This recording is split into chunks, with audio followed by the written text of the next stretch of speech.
Hi everyone, and welcome back to Lingoni English. My name is Emily, and in this video, we are going to talk about something all of us need to do at some point, going to a hotel.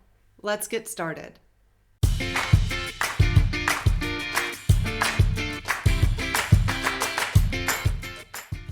So normally we stay at hotels when we're on vacation, whether we're at the beach or in the mountains. But sometimes we need to stay in hotels for business too. So whether you're staying in a hotel for fun or for work, you need to learn some specific English vocabulary so that you know how to book a hotel room and what everything in the hotel is called. So this is a lesson all about vocabulary. Be sure to get out a piece of paper and a pen and take notes, because this is important. First of all, there are different types of hotels. Can you think of a few different types of hotels? The first one I want to talk about is called a bed and breakfast. You might have heard of bed and breakfasts before, because they're special hotels. They're usually small and normally owned by private people, not a big company. And oftentimes they're in or next to that private couple's house. It is common in a bed and breakfast for breakfast, home-cooked breakfast, to be served. That's why it's called a bed and breakfast. Now, the second type of hotel is just a normal hotel, like the typical big chains like Marriott or Hilton. Those are hotels. Also, if you've ever traveled on a budget, so traveled with not very much money, you've probably stayed at a hostel. Hostels are like hotels, but you share rooms with many people. Sometimes you don't know those people. This is a common way for students or people that don't want to spend a lot of money to travel. Also, a common type of hotel popular in America is called a motel. These are often along highways and roads, and they're like hotels, but they don't have as many nice things. They are really just the bare minimum. So a bed, bathroom, nothing special. Okay, so let's move on and talk about places inside of a hotel. Now, for the rest of this video, I'm going to be talking specifically about hotels. So not hostels or bed and breakfasts or motels, just hotels. So the first room you walk into when you enter a hotel is called the lobby. This is a big room where you'll find the reception and other things to help you check in. Next, your hotel might have a pool or a hot tub or a sauna. Usually this is saved for nicer hotels, but many hotels in America have pools, especially if they're in a warm area.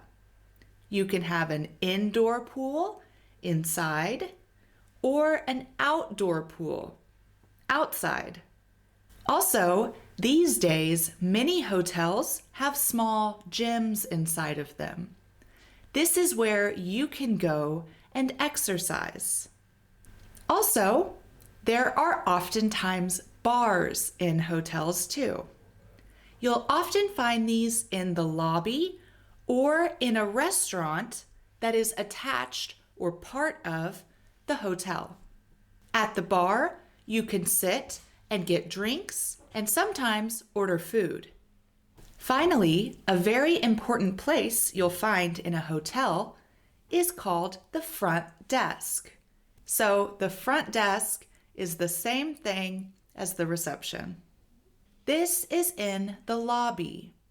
The front desk is where you check in to get your key for your room. The people that work at the front desk are called receptionists or front desk clerks, but more on that in a minute.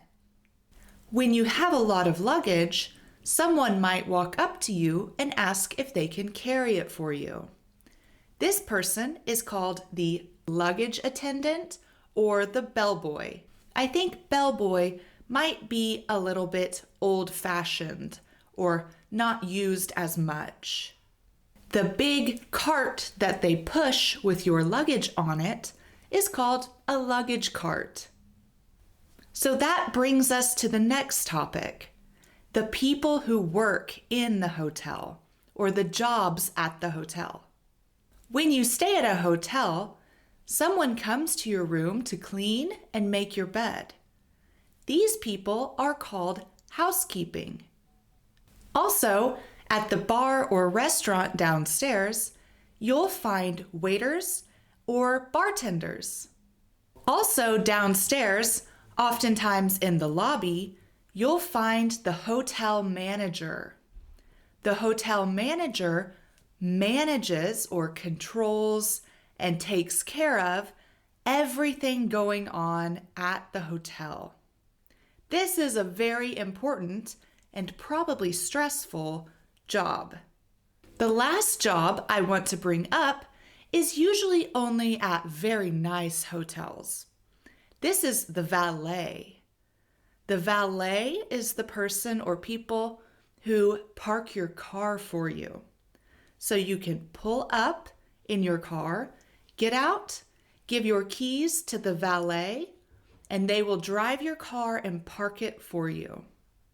Okay, moving on to other amenities or things offered at a hotel. Now, hotels oftentimes offer many things, but these are the most common. You might have some soda or water and want a little bit of ice to put in it to cool it down. Most of the time, you can find an ice machine on every floor of the hotel. Next to the ice machine, you'll probably see a vending machine. A vending machine is a big box where you can put a number in, put money in, and get drinks or snacks. Also, if you're more hungry, you could order from room service. This means you pick up the phone and you call the number and tell them what you would like to eat. Let's say a cheeseburger and fries. And they will bring it to your room and you can eat in your room, in your bed, whatever. And if it's morning time and you're hungry, you might enjoy complimentary breakfast. If breakfast is complimentary, that means it's included in the price you pay for the room. Okay, so now that we've discussed different places, people, and things in a hotel, let's talk about how to make hotel reservations. A reservation is when you book or say, I want to stay here at this hotel. You are reserving a hotel room. You are making a reservation. So you could call the hotel and say, I would like to book a stay. What are your nightly rates? What are your nightly rates? This means how much money do I have to pay each night so I can sleep at the hotel? The person on the phone might say, I'm sorry, we are fully booked. No rooms are vacant or no vacancy. This means there are no more hotel rooms available for you.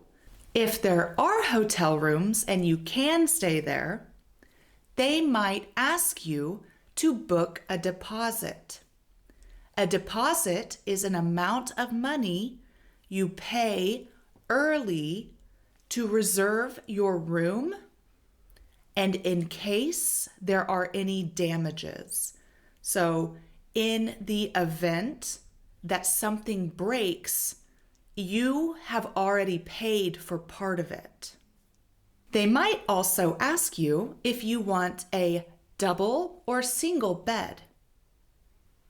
A double bed is for 2 people, and single beds are 2 separate beds, usually separated from each other, so not together. Also, the person on the phone might ask, how many guests will there be? Or what is the total number of guests?